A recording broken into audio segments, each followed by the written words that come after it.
अस्सलाम वालेकुम व्यूअर्स। आज हम एक क्लाइंट की रिटर्न सबमिट करने जा रहे हैं जो कि नॉन फाइलर थे। उनकी रिसेंटली अभी हमने रजिस्ट्रेशन कराई है आईरस में। एक्चुअली इनका एक बैंक अकाउंट था जो कि प्रॉफिट एंड लॉस अकाउंट है। इसमें इन्होंने कुछ अमाउंट जो है वो डिपॉजिट की हुई है जिस पे उनको प्रॉफिट आता है। जो नॉन फाइलर है उनका जो प्रॉफिट पे विथहोल्डिंग टैक्स बैंक काटता है वो 30% काटता है, और जो फाइलर बन जाता है उनका 15% डिडक्शन होती है विदहोल्डिंग टैक्स की। तो इस वजह से ये क्लाइंट जो है वो फाइलर बनना चाह रहे थे। और दूसरी बात ये कि इनकी पेंशन इनकम है, ठीक है, एक गवर्नमेंट से रिटायर्ड है और इनकी पेंशन आती है।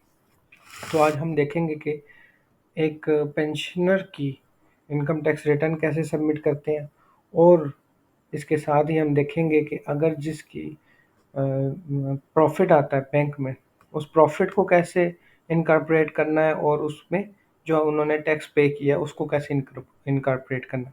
ये याद रखिएगा कि ये अभी तक, ये सितंबर आ गया, सितंबर 2023, ये अभी तक नॉन फाइलर है, ठीक है।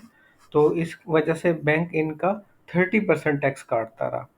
तो अब हम चल के देखते हैं कि इसके लिए ज़रूरी ये है कि हमने उनकी 2022 की रिटर्न सबमिट करनी है, और इसके साथ साथ 2022 का एटीएल सरचार्ज हमने पे करना है, और 2023 की भी रिटर्न सबमिट करनी है ताकि ऑनवर्ड भी ये फाइलर रहें। तो चल के देखते हैं कि इनकी रिटर्न कैसे सबमिट कर सकते हैं।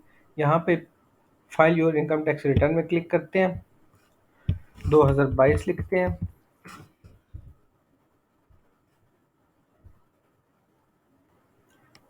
ये हम इनकी रिटर्न में आ गए, ठीक है। सबसे पहले तो इनके ये देखें कि इनका जो पेंशन इनकम है, इनकी और कोई अदर इनकम नहीं है, सिर्फ इनकी पेंशन इनकम है। पेंशन इनकम को हम अदर सोर्स में ट्रीट करते हैं। ये नीचे आए, ये पेंशन इनकम यहाँ पे लिखी हुई है इनकी, ठीक है। यहाँ पे हमने इनकी पेंशन इनकम जितनी भी बनती है वो इनकॉर्पोरेट करनी है।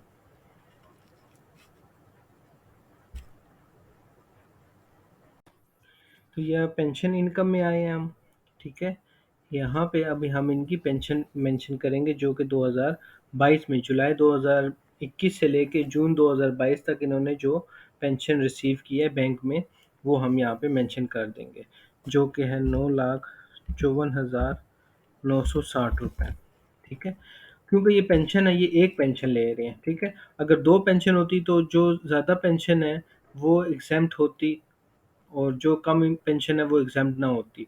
मिसाल के तौर पे ये अगर 9 लाख यहाँ से ले रहे हैं और 4 लाख कहीं और से ले रहे होते पेंशन, तो ये 9 लाख वाली एग्जाम्प्ट होती, और ये हम 9 लाख को उठा के यहाँ पे मेंशन कर देते, और टोटल यहाँ पे 9 लाख और 4 लाख 12,54,000 रुपये, जो 12,54,960 रुपये यहाँ पे लिखते, और 9,54,960 यहाँ लिखते। जो आती टैक्सेबल होती, जो 4 लाख वाली है, वो यहाँ पे ऑटोमेटिकली आ जाती। तो क्योंकि इनकी एक ही पेंशन है, इस वजह से हम यहाँ पे इनको यहाँ से कॉपी करके ये एग्जाम्प्ट वाले खाने में डाल देते हैं। कैलकुलेट पे क्लिक करते हैं, ये कैलकुलेट किया हमने। अब मैं आपको एक, ये तो पेंशन की जो ट्रीटमेंट थी वो मैंने आपको बताई। अब मैं आपको बताने जा रहा हूँ कि उन्होंने जो प्रॉफिट अर्न किया, ठीक है, जो प्रॉफिट लिया बैंक से, उसकी क्या ट्रीटमेंट होगी। जो प्रॉफिट लिया प्लस जो कि उन्होंने विदहोल्डिंग टैक्स दिया, उसकी ट्रीटमेंट मैं आपको बताने जा रहा हूँ। देखें, ये दो चीज़ें हैं। Profit on debt if amount under section 7B exceed 5 million. अगर प्रॉफिट, जो आपको बैंक में प्रॉफिट मिल रहा है वो 5 मिलियन, 50 लाख रुपए, अगर 50 लाख तक भी है तो वो इसमें नहीं आएगा, यहाँ पे नहीं आएगा। और अगर 50 लाख से 1 रुपया भी ऊपर है, 50 लाख 1 रुपया है, तो वो यहाँ पे हम मेंशन करेंगे, और यहाँ पे मेंशन करने के बाद वो नॉर्मल टैक्स के तौर पे ट्रीट होगा और उस पर टैक्स लगेगा। क्योंकि इनका प्रॉफिट 50 लाख से कम है, तो इनको, इनका जो प्रॉफिट है वो यहाँ अदर रिसिप्ट्स में डालेंगे, ठीक है जी। हम यहाँ पे एमसीबी से जो इनका प्रॉफिट आया, एमसीबी में इनका प्रॉफिट एंड लॉस अकाउंट है, जो प्रॉफिट आया वो यहाँ पे मेंशन करेंगे। ठीक है। और ये प्रॉफिट जो है वो, क्योंकि ये फाइनल फाइनल टैक्स है, मींस कि इन्होंने, बैंक ने इनका टैक्स काट लिया। ठीक है, पहले से ऑलरेडी 30%, क्योंकि ये नॉन फाइलर थे इस वजह से इनका 30% टैक्स काट चुके हैं। तो ये सारे का सारा यहाँ पे हम मेंशन कर देंगे फाइनल टैक्स में। ठीक है, अगर यहाँ पे 5 मिलियन से एक्सीड होता तो यहाँ लिखते, और यहाँ पे ना लिखते, क्योंकि वो जो है वो फाइनल टैक्स में नहीं आता, वो नॉर्मल टैक्स में आता है। ठीक है, क्योंकि ये 5 मिलियन से कम है। ठीक है, तो ये यहाँ पे हमने, यहाँ पे एक तो ये इसकी ट्रीटमेंट होगी, जो हमें प्रॉफिट आया उसकी ट्रीटमेंट। अब जो प्रॉफिट के ऊपर जो टैक्स कटा है वो हम लिखेंगे। ये एडजस्टेबल टैक्स में नहीं आएगा। ये देखें, यहाँ पे मैं आपको बताता चलूँ कि यहाँ पे ये सारे हेड ऑफ इनकम है, employment, property, business, capital, other source, foreign source, ये सारे हेड ऑफ इनकम है। ठीक है, ये नीचे आए तो यहाँ पे लिखा हुआ है tax chargeable payments. Tax chargeable payments में आते हैं तो यहाँ पे बहुत से, जैसे कि सैलरी पे टैक्स कटता है, जैसे मोबाइल फ़ोन पे वगैरह पे टैक्स कटता है, तो वो हम यहाँ पे एडजस्टेबल में डालते हैं। लेकिन ये क्योंकि फाइनल टैक्स है इस वजह से इसको यहाँ पे हम नहीं डाल सकते, या इसको हम फाइनल टैक्स में डालेंगे। ये फाइनल टैक्स में आप आए। ठीक है, फाइनल टैक्स में आए, यहाँ पे आप देखेंगे,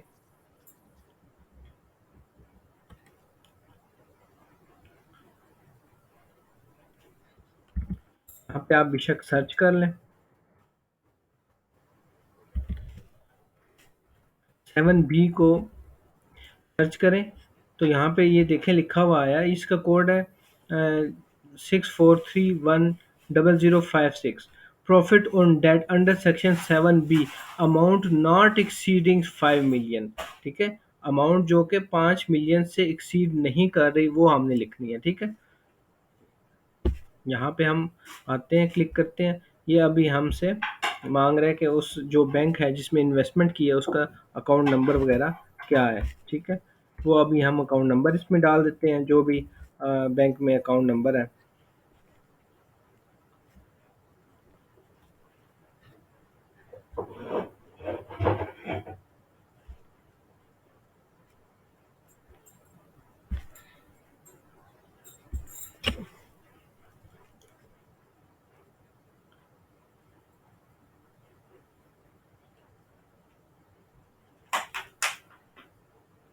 ये अभी अकाउंट नंबर हम इसमें मेंशन कर रहे हैं।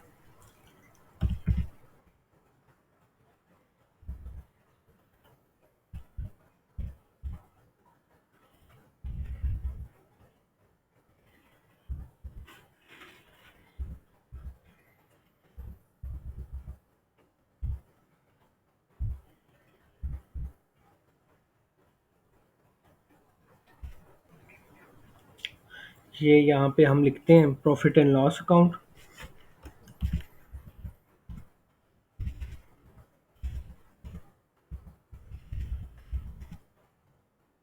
और ये मेंशन कर देते हैं इनका एड्रेस जो है, वो भी हम यहाँ पे मेंशन कर देते हैं।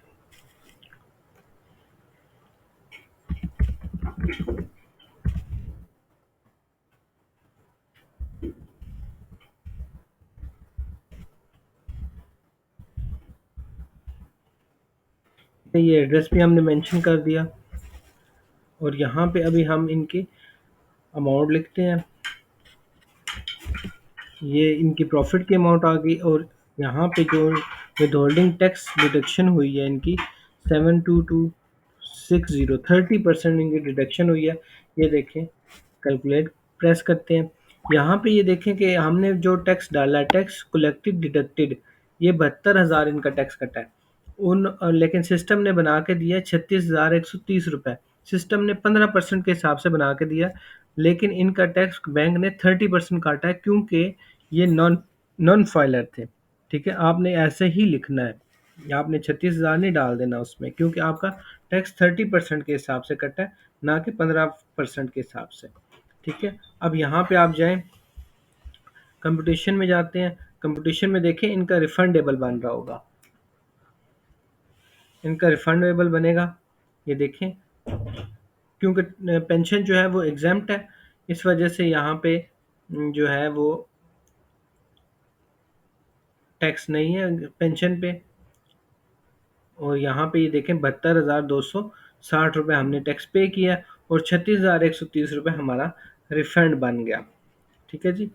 अब ये हो गई सारी इन प्रॉफिट ऑन डेट और उसके ऊपर विदहोल्डिंग जो टैक्स था उसकी वर्किंग और पेंशन की वर्किंग। अब हम इनकी वेल्थ में आते हैं। वेल्थ में हम यहाँ पे कुछ भी मेंशन कर सकते हैं, जितने इनके क्लाइंट ने हमें एक्सपेंसेस बताए हैं वो हम मेंशन करते हैं। सबसे पहले तो इनका जो टैक्स डिडक्शन हो गई है वो हम यहाँ पे लिख लेते हैं। ठीक है। उसके बाद हम यहाँ पे इनका ट्रैवलिंग लिख लेते हैं 40,000। उसके बाद फिर हम नीचे आते हैं।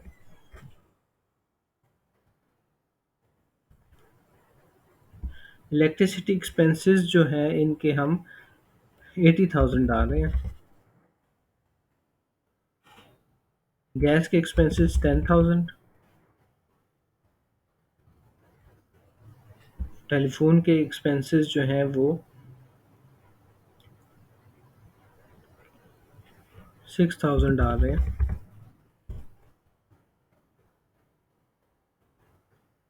मेडिकल इनका 40,000।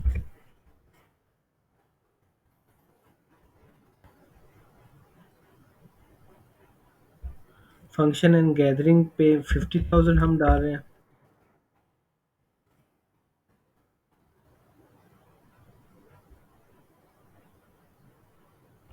उसके बाद यहाँ पे house hold house hold expenses 1,80,000 हम डाल रहे हैं। आप अगर चाहें बाइफिकेशन में नहीं देना चाहते तो लमसम यहाँ पे ही डाल सकते हैं सारा, 4 लाख 5 लाख जितना भी आपका है एक्सपेंस वो डालना चाहते हैं वो डाल दें।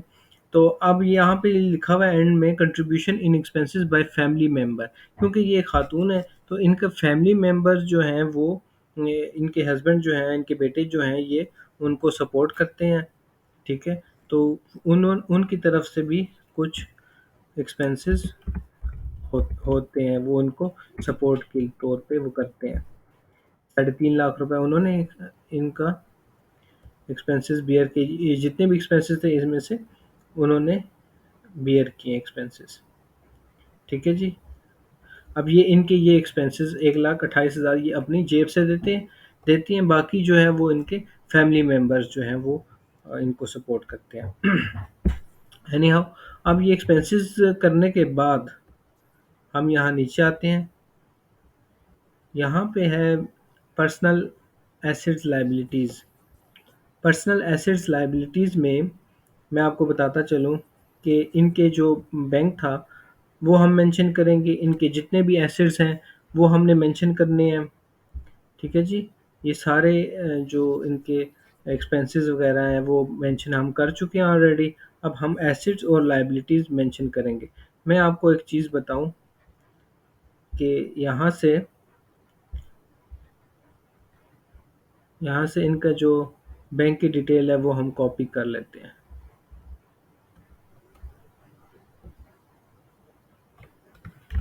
ठीक है जी। ये हमने कॉपी कर ली। अब हम वेल्थ में जाते हैं, पर्सनल एसेट्स में जाते हैं। पर्सनल एसेट्स में ये देखें, अगर किसी के पास एग्रीकल्चर प्रॉपर्टी है वो यहाँ से प्लस पे साइन पे क्लिक करेगा और यहाँ पे एड्रेस लिखेगा और कमेंट में जो कमर्शियल है या रेजिडेंशियल है, फ्लैट है, क्या है, वो ये एरिया कितना है, सिटी कौन सी है, वो यहाँ से सब मेंशन करेगा। इसी तरह जो नॉन बिजनेस प्रॉपर्टी है, ठीक है, वो भी मेंशन कर देगा रेजिडेंशियल हाउस है या क्या। वो जो जिसका भी घर है या प्लॉट है वो यहाँ पे क्लिक करके यहाँ पे एड्रेस लिखेगा और यहाँ पे बाकी चीज़ें क्रेडेंशियल्स मेंशन कर देगा। रेजिडेंशियल है, कमर्शियल है, फ्लैट है, एरिया कितना है, सिटी कौन सी है, ये सारा वो मेंशन करेंगे। अच्छा, उसके बाद आप देखें कि क्योंकि इनके नाम पे कोई घर, कोई फ्लैट कुछ भी नहीं था, इस वजह से जस्ट इनका एक बैंक अकाउंट है जिसमें वो आप प्रॉफिट आ रहा है, तो वो हम यहाँ पे मेंशन करेंगे। आईबीएफटी यहाँ पे हमने ये मेंशन किया।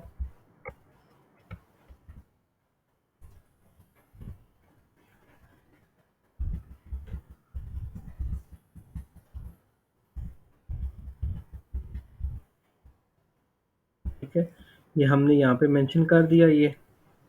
अब यहाँ पे हम इनकी अमाउंट लिख लेंगे।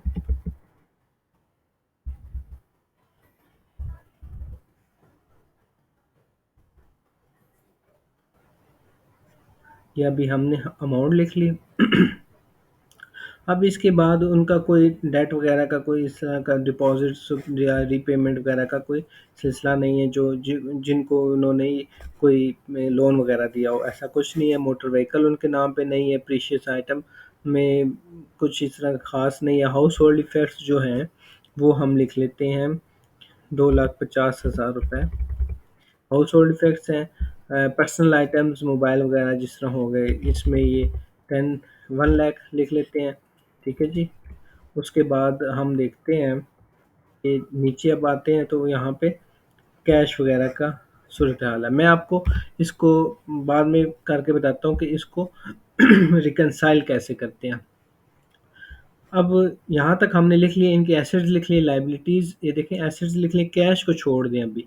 ठीक है, हमने एसेट्स लिख लिए, लायबिलिटीज़ जो हैं वो इनकी कोई नहीं है ऐसी सच एज, तो हमने लायबिलिटीज़ में नहीं गए। अब हम रिकन्सिलिएशन में जाते हैं, क्योंकि इनकी पहली दफ़ा ये रिटर्न सबमिट करवा रहे हैं, तो इनके यहाँ पे देखें नेट एसेट्स प्रीवियस ईयर ये नहीं मेंशन हुए। ठीक है, तो net asset previous previous year आप कैसे निकाल सकते हैं? आपने सबसे पहले इनकी जो जिस साल की रिटर्न कर रहे हैं उसमें ओपनिंग बैलेंस कितना था। मीन्स मिसाल के तौर पे ये 2022 की रिटर्न कर रहे हैं, तो आपने ये देखना है कि जो जुलाई 2021 में, ठीक है, जुलाई दो 1 जुलाई 2021 में ओपनिंग बैलेंस कितना था। इसका इस साल का ओपनिंग बैलेंस हो गया, तो प्रीवियस ईयर का क्लोजिंग बैलेंस ज़ाहिर बात हुआ होगा। तो वो बैलेंस प्लस इनके आपने जो ये एसेट्स लिखे हैं यहाँ पे, ये जितने भी एसेट्स लिखे हैं 2.5 लाख 1 लाख, तो ये ऐड करके आप यहाँ पे इनको मेंशन कर दें। ठीक है,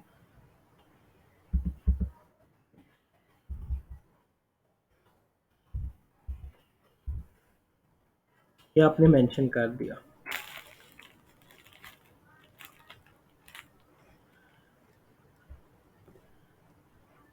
कोई बात नहीं, ये नेगेटिव आने दें, वो मैं आपको बताता हूँ ये इसको कैसे एडजस्ट करना है। ठीक है, ये हमने मेंशन कर दिया। इसके बाद हम नीचे आते हैं। देखिए अब यहाँ पे वो 3 चीज़ें, income declared as per return of the year for the year subject to normal tax. Normal tax के लिहाज से अगर होता इनकम होती तो हम यहाँ पे मेंशन करते, जैसे सैलरी इनकम है, सैलरी इनकम है, वो यहाँ पे मेंशन करते हैं। जैसे मैंने आपको बताया कि 5 मिलियन से ऊपर का अगर प्रॉफिट होता तो वो हम यहाँ पे मेंशन करते। अब क्योंकि जो प्रॉफिट है वो फाइनल है, ठीक है, सब्जेक्ट टू फाइनल इनकम है, वो हम यहाँ पे उसको मेंशन करेंगे 24869। ठीक है जी, यहाँ पे हमने इनकी इनकम को मेंशन कर दिया।